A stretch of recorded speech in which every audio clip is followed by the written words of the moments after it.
35-year-old Jonathan Hernandez decided to spend a vacation in the Bahamas.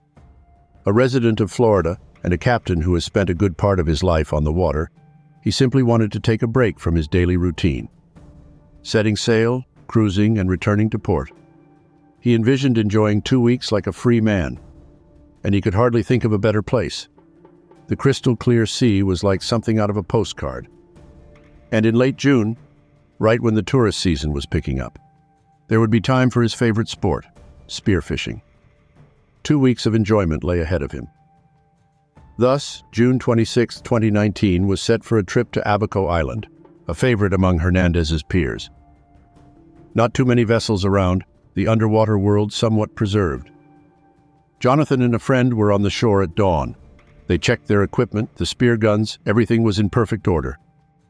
They dived. There was an abundance of fish. Hernandez, an experienced fisherman, couldn't recall seeing such large schools. He felt that wherever he aimed, he would hit something. They targeted the largest specimens. Soon their belt pouches for the catch were filled. They surfaced, enough to hand them over to the keepers, and continued on.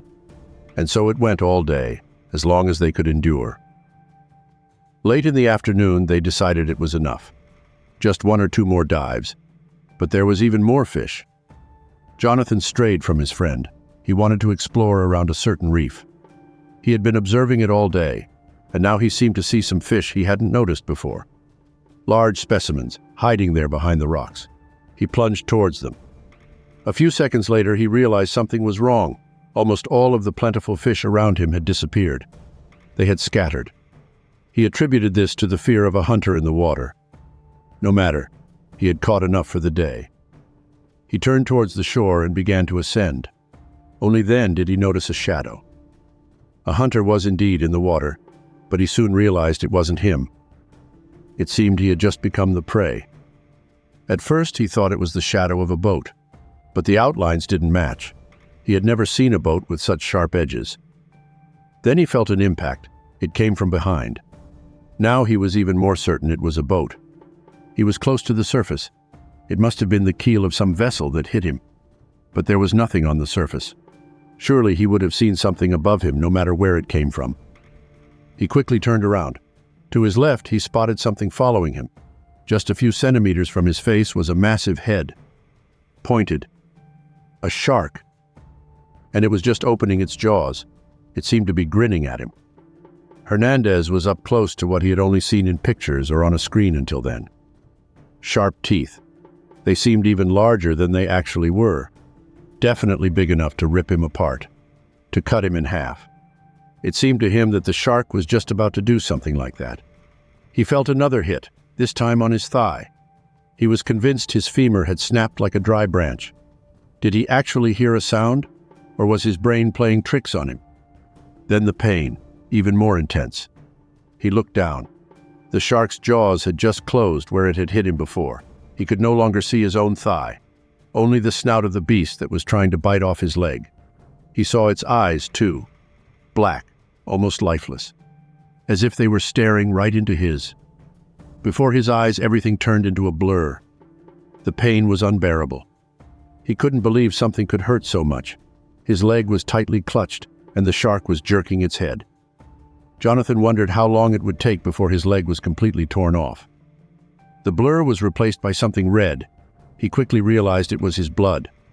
The shark continued to shake its head, with no intention of letting him go. Hernandez flailed with his other leg. He remembered the gun but had no spear. It had ended up somewhere at the bottom. Still, he grabbed the empty weapon and tried to hit the shark on the head. He didn't miss, but it had no effect. The beast continued. Jonathan was beginning to fade. Almost nothing was visible due to the amount of blood in the water. At one moment he felt the pressure lessen. Instinctively he jerked his leg. It moved. The shark had slightly opened its jaws. Then he tried to push it away with his hands. It didn't help. A punch to the tip of its snout seemed to startle it. The grip loosened a little more. He pulled his leg, flailed with the healthy one. He tried to hit the shark a few more times. His fin had long fallen off. He stomped on it with all his strength like a cockroach. The grip loosened, and he pulled his leg free. The beast seemed surprised and confused. That gave him a few seconds. He raced toward the shore, swimming with all his might. His injured leg dragged behind. Blood was spurting. He almost couldn't feel the pain anymore. He had lost a lot of blood, probably wouldn't even make it to shore. Still, he had no intention of staying there. He would fight as long as he could. He had only moved a few meters. Again, he saw a shadow. Every moment it was getting closer. Another hit, another bite, and on the same leg, right at the thigh. If the previous pain was unbearable, this was even worse. The shark was intent on finishing its prey this time. Kicking at its snout didn't help. The jaws were like pincers, the grip not loosening for an instant. Jonathan reached for the gun again. The strikes had no effect. It was still shaking its head. It was only a matter of time before Jonathan would pass out, either from shock or blood loss. He couldn't see anything around him, except for the dark mass. The thought crossed his mind that it was over. There was no point in resisting anymore. These beautiful waters were about to become his grave. But then he decided to try one last time. If he failed, he would surrender.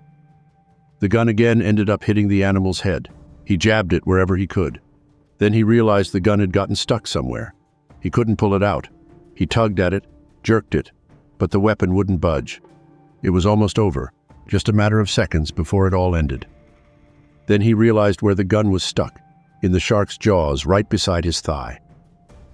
Jonathan decided to try one more time. With all his strength, he moved the gun up and down, using it as a lever. If he didn't open the jaws that way, and quickly, it was over. After a few jerks, the pressure on his thigh lessened. The jaws slowly opened. He pulled his leg. He didn't pay attention to the pain. He was almost numb to it. If he didn't succeed now, he never would. He pulled, flailed with the healthy leg, hit the predator. Seconds felt like years. Strike, pull, tug.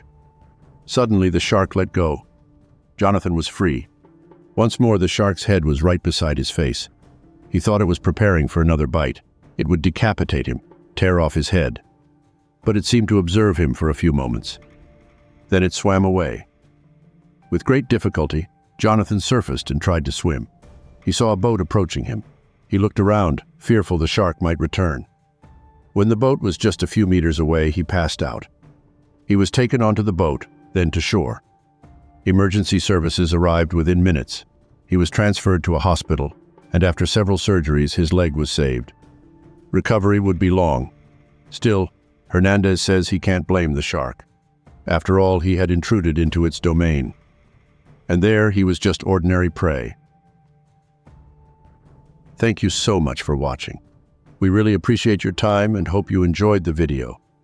If you liked what you saw, be sure to check out the other great content on our channel. Your support means the world to us, and we can't wait to bring you more. Thank you again, and see you in the next video.